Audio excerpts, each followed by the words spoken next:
aiming to be comfortable, not trying, not putting yourself out there to be the person that you have always hoped you could be is actually borderline offensive.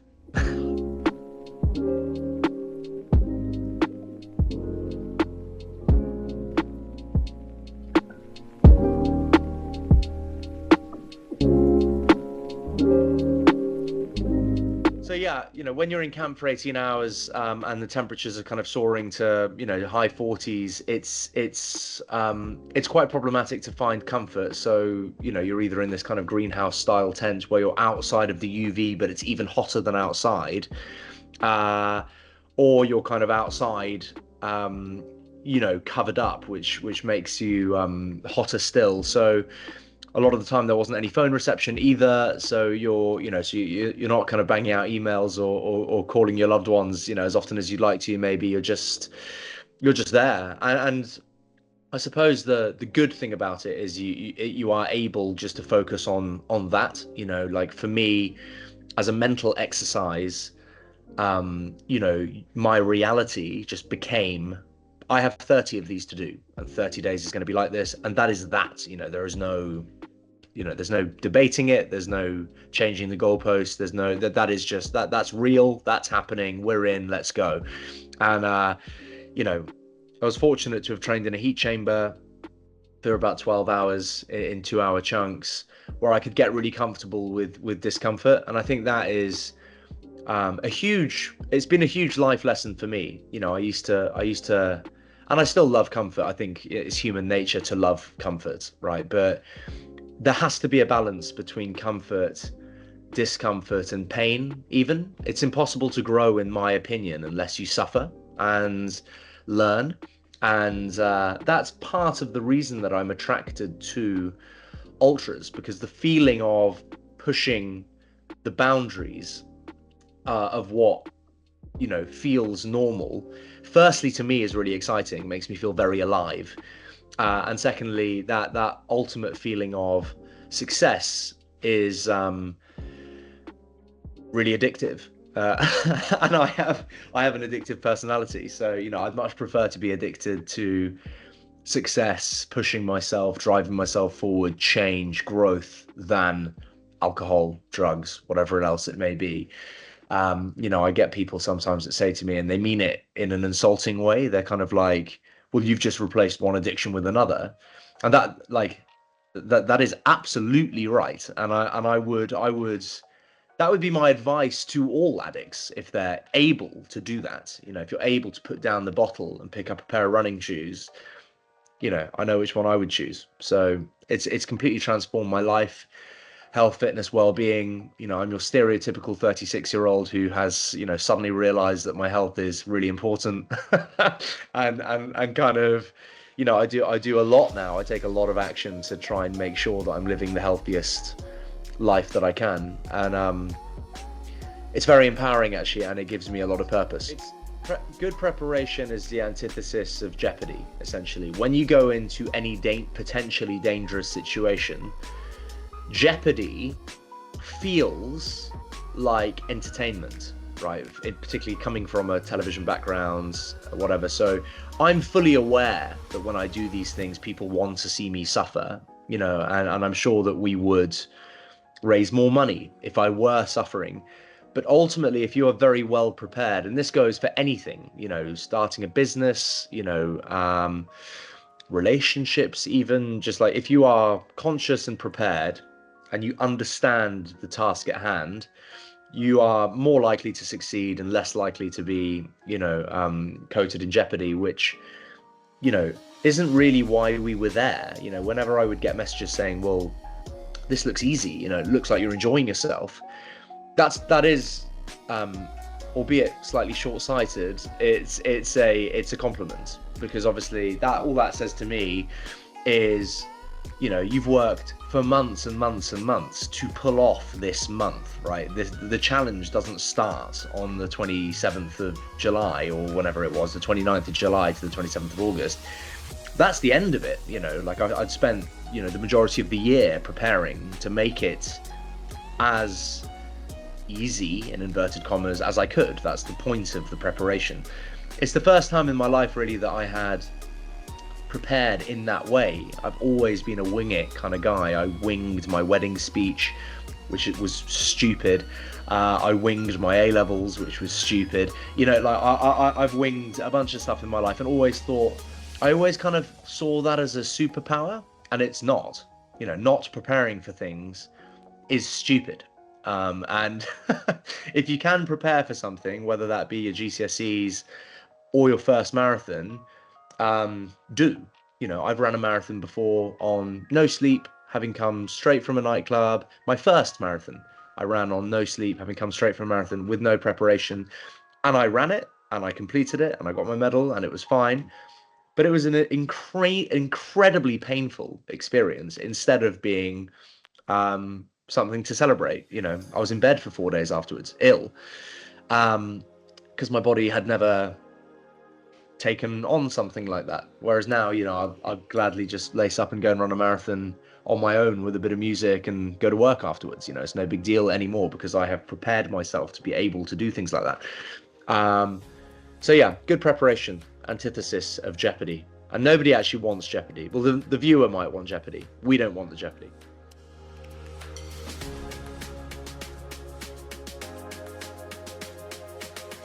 I think mental resilience is important, and it's one thing. It's something that, without trying to rev people up, I haven't had to teach myself. Like, I've always kind of had mental resilience in spades.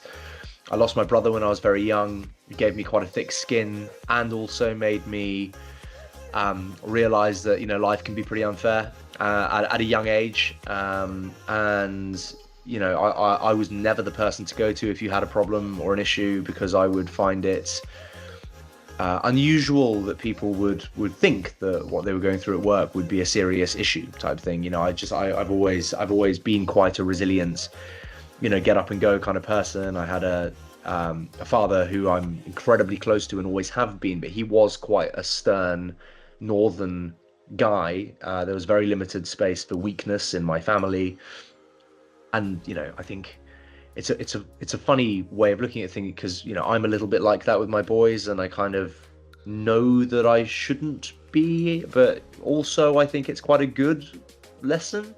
So, you know, it's about everything is about finding balance. So with the 30 and 30, it was rough, as I've already said, because it was very difficult for me to say, well, this is possible, because so on and so forth has already achieved it, which means that a human can do it. Therefore, I think I can do it. Given that it was a world first, there was always that little bit of doubt. So I suppose crushing that doubt out of my mind was important for me, and going into it realizing that, you know, success is going to could be quite life-changing for me. You know, I've had all kinds of perceptions of me that I'm not very proud of. You know, as you touched on earlier, the demons are pretty real in my case. You know, I abused alcohol for many years, and you know, have come from a kind of alcoholic stage in my life through all the way to being a world record holding endurance athlete, and that has been a journey, and it's required some mental resilience. I think the term mental resilience is thrown around so much. What it comes down to really is discipline, in my opinion. Like, you know, I think you can teach yourself all you want to try and not care about things. If you're an emotional person, you're going to care about them. You're going to be affected by things. The things that prompt change, I believe, are discipline and action. You can be motivated, you know, like this, but if you're not disciplined, then you'll never create change. So if you want to grow your mental resilience, I personally would implement action that is uncomfortable quite regularly into your routine. So I would push myself to do, you know, to train in a way that would previously have been uncomfortable. I would get up maybe an hour to an hour and a half earlier than I ordinarily do. I would have cold showers instead of warm showers. I wouldn't touch my phone for the first 2 hours of the day. Even if it's raining, I would go running. I would push myself into areas of discomfort and try to enjoy it. You know, do it with a smile on your face, run in the rain, listening to a song that you love. You know, like, it doesn't have to be grey and gloomy. So that would help with mental resilience. And I think, I've often thought that my perception of boundaries is kind of limitless to a point. Obviously, age 36, I can't suddenly go and become a Formula One racing driver if I wanted to. That requires years of training and talent, natural talent, which most people don't have. But in terms of pushing yourself to achieve things, I think that boundaries are just perceptions. Like, when I started CleanCo as an example, I raised over the course of the first 3 years nearly £30 million from the biggest private equity houses, and venture capitalist funds in the world, with no experience at all of ever doing anything like that, because I decided that I was the man for the job, right? And like, I think it's difficult, and I hope my confidence isn't being confused with arrogance. There's a very fine line between the two. I think if you can train yourself to feel confident and believe in yourself, despite that sounding a bit fluffy and fuzzy, it's a huge superpower. If you go into things believing that you're capable of it, it gets rid of the perception that you can't do it. Like, I was having a conversation with a girlfriend of mine the other day. I took 325 people running the other day, just because I put a few Instagram stories out saying I'm going to run a half marathon on Sunday morning from Battersea Park to this pub in Twickenham. And, if you want to join me, come join me. And like 300 people turned up, and we all ran together as a group. And it was incredible. Loads of people had never run a half marathon before. We kept the pace nice and normal, very conversational. And it felt like this incredible time. And somebody in the office was just like, I could never run a half marathon. And I just said, why do you think you couldn't run a half marathon? It's you who doesn't want to run the half marathon. It's not that you can't do it. Like, hundreds of thousands of people, if not millions of people, every single year run half marathons. Some of them couldn't run a kilometer, until they decided to make positive change in their life.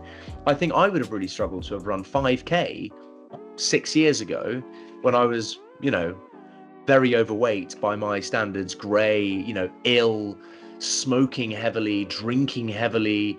Of course you can't go out and run a half marathon. If you're making these choices in your life that ultimately aren't healthy, you have to drive positive change into your life if you want to achieve the things you want to achieve.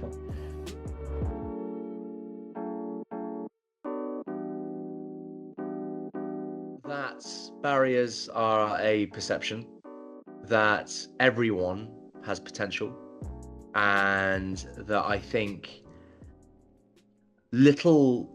what might feel like tiny things or tiny changes to your routine or your life can have a massive impact and ripple effect into who you become.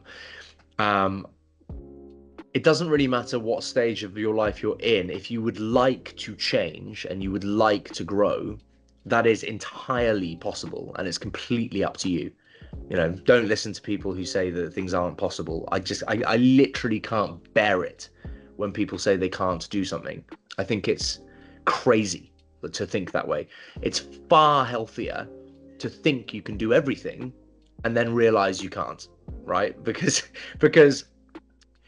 it's a confidence building exercise to believe that you are great and powerful and interesting enough to be able to pull stuff off.